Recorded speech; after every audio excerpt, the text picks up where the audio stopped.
Bidwellians and beyond. You won't see my picture today live. You will see the still pictures simply because this recipe was so long. It took too long to try to film, and you don't really need to see me anyway. And so just follow along. Grateful that you're here with me. Love your comments and encouragement. And I pray that you enjoy today's recipe, the hymn, and the meditation. Love you much. So let's begin with our recipe today. Today, we're going to make buffalo cauliflower bites. Buffalo cauliflower bites. And I'm showing you the picture now so you can see what it should look like when you get done. You begin with a whole head of cauliflower. You chop it into small pieces.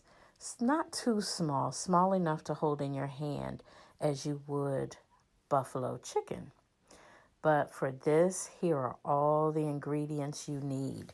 You need a 1/3 cup of flour, all-purpose flour.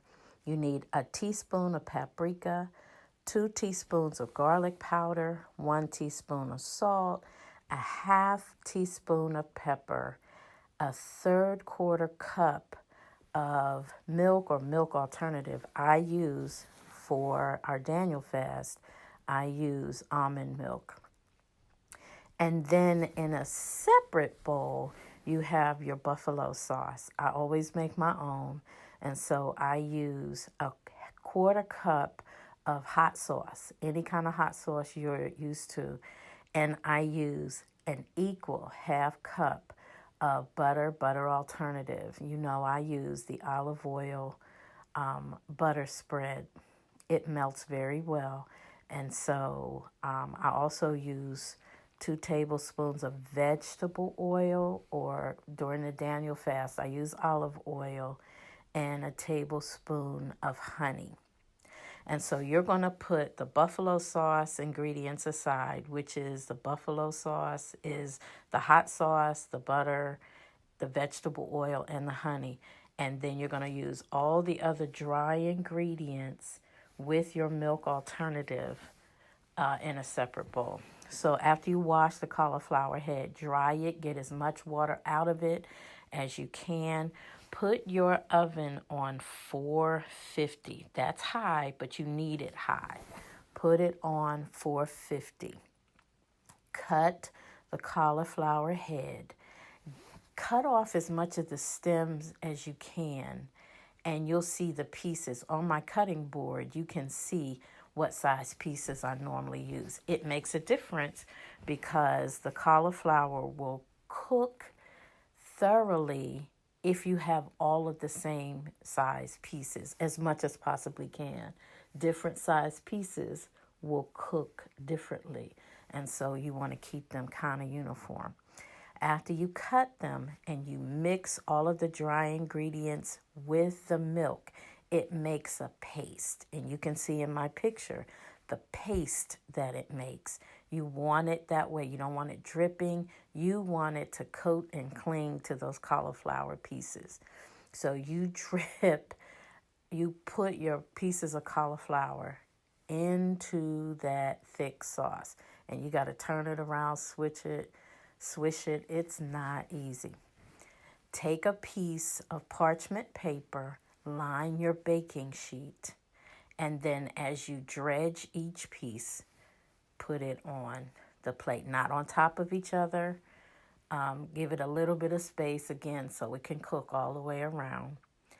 Space them nicely, and then once you've done each piece, put it in the oven. Bake it at 450 for 20 minutes. Now, halfway through, you can turn it over if you want to. I did not. I just left it just like it was. After 20 minutes, or while it's baking, you can make your buffalo sauce. It will hold together. It will stay together, for that short amount of time. Once the cauliflower pieces have baked for 20 minutes, then take it out of the oven. You want to take a brush or some sort of, I guess you could use a spoon if you want to. You know, we're inventive. We use what we got. Take a brush and brush each piece with the buffalo sauce mixture. This is why I'm showing you pictures, because this takes a while. This is going to take about an hour of your time to prepare. Too long to put on film for this. So bake each piece, coat each piece. Again, keep them kind of separate with the buffalo sauce. When each piece is completed, pour just a little, maybe a tablespoonful in the bottom of the pan, and just let it run, because you just want it to get underneath the each cauliflower piece too. So you want the top coated with the buffalo sauce, and then you put this sauce, some of the sauce, on the bottom. Not too much, because you don't want it to get soggy. Put it back in the oven for another 20 minutes. And then when it's out, let it sit for about a minute, and then plate it. Put it in a bowl, put it on a plate. You see mine is garnished with parsley again. If you have any of the ranch sauce from the other day, the dry packet of ranch with the cup of sour cream, you can make your own dipping sauce. Or you can just go ahead and use ranch dressing that you have in your refrigerator. But this is the finished product. This is what it looks like. It is absolutely delicious. You're not going to be fooled that this is buffalo chicken, but you will taste all of those flavors. You will have a thicker texture. It's good and completely healthy. Okay, guys, let's move to our hymn and our meditation for day 15.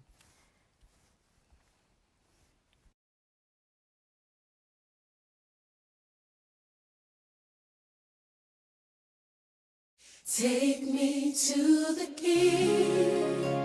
I don't have much to bring. My heart is torn in pieces. It's my offering. Take me to the King. Truth is, I'm tired. Options are few. I'm trying to pray, but where are you? I'm all churched out, hurt and abused. I can't fake what's left to do. Come on. Truth is, I'm weak. No strength to fight, no tears to cry. Even if I tried, but still my soul refuses to die. One touch will change my life. Take me to the King. I don't have much to bring. My heart's torn in pieces. It's my offering. Lay me at the throne. Leave me there alone to gaze upon your glory and sing to you. Please take me to the King. Whoa. Truth is, it's time to stop playing these games. We need a word for the people's pain. So Lord, speak right now. Let it pour like rain.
just to breathe. My heart's torn to pieces. It's my offering.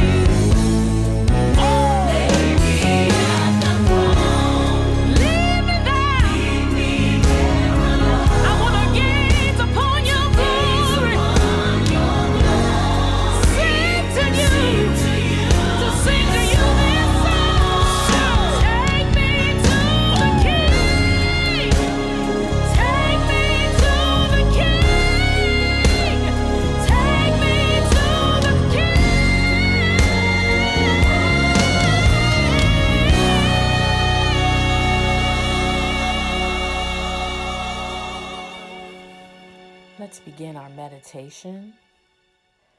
Sitting with your back straight, either in a chair or laying down on a mat on your bed, making sure you are completely comfortable. Your eyes are open. You're taking a deep breath through the nose, out through the mouth.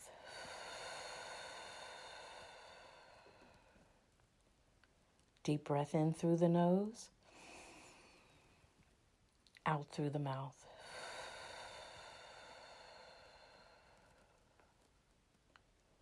Deep breath in through the nose, out through the mouth, and gently closing your eyes.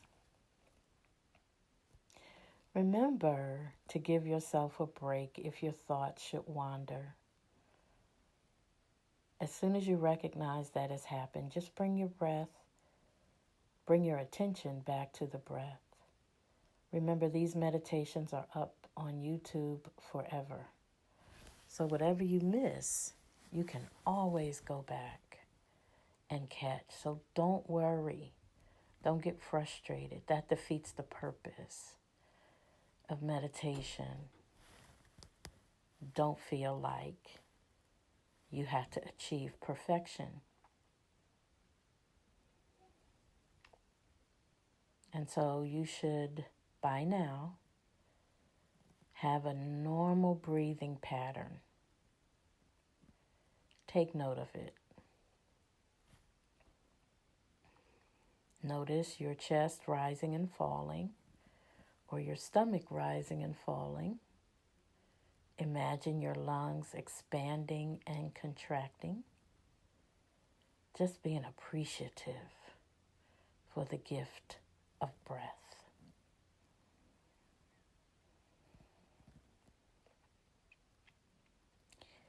Feel the weight of your body on whatever you're sitting, the bottom of the chair, the bed, the pad. That weight tells you this is real, God is real.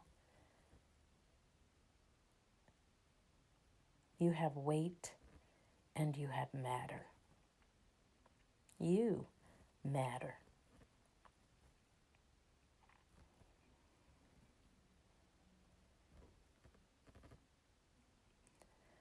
Before we go into the tabernacle, appreciate also the time you have marked out for meditation, that you actually took time out. And so for the next few moments, you don't have anything to do.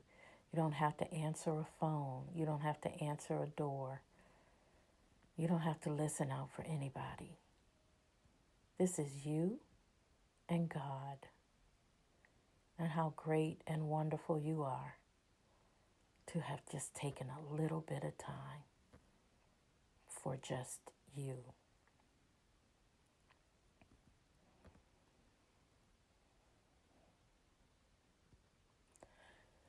And now we step into the inner court,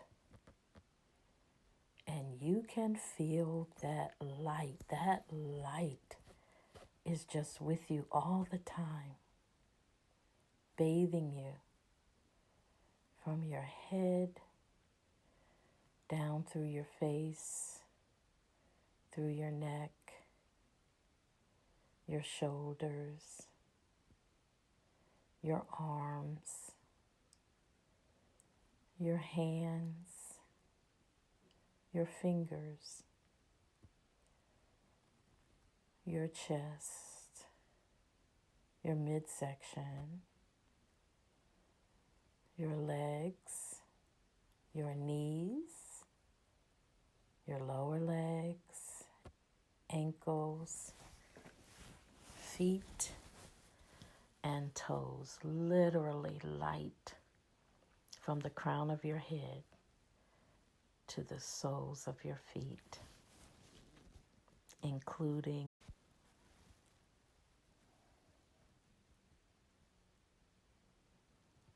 that light warms you, it knows you.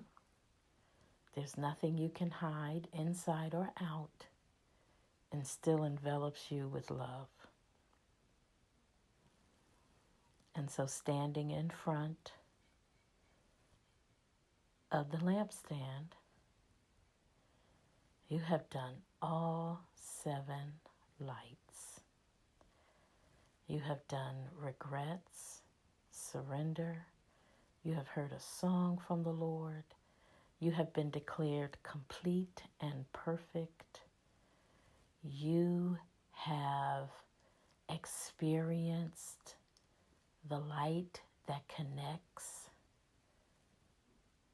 You have discovered it's the same light. You have received freedom, joy, peace, love. You have been consecrated and dedicated to the Lord. He is your light, and He is your love. And so you being the 8th light, 7 on the lampstand, you being the 8th light. The 8th light is new beginnings. You are ready to begin in a new way. And so now you turn from the candlestick directly opposite the room. You can see the table of bread directly across the room from you. But you do not yet take a step towards it.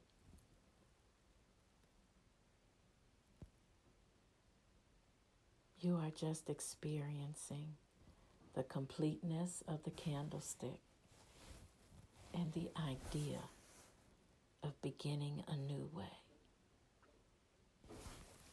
A way that says you're complete, perfect as a matter of fact. And so now you're ready to move on. But you move with purpose and freedom and joy and love and consecrated and a lack of regret. You are ready. You bask in your freedom. You carry the light. You also carry a song. And so as you face the table, you will, in due time, approach the table with all of those things you've gotten from the light. And so just take a moment and appreciate your readiness.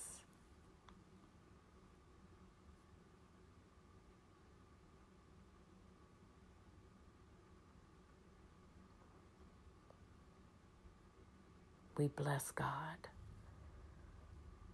for never asking us to give up anything without giving us so much more in return. We bless God for our joy and our freedom and the light that will never leave us. We bless God. We bless God. We bless God.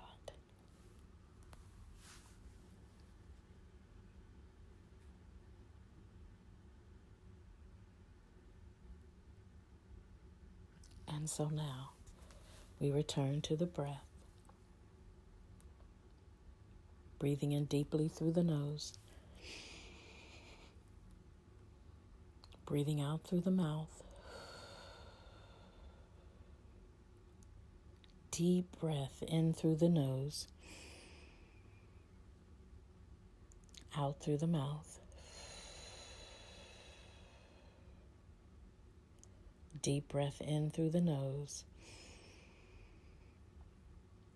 out through the mouth. Slowly opening your eyes, thinking for just a moment how ready you are to begin anew. Grace and peace.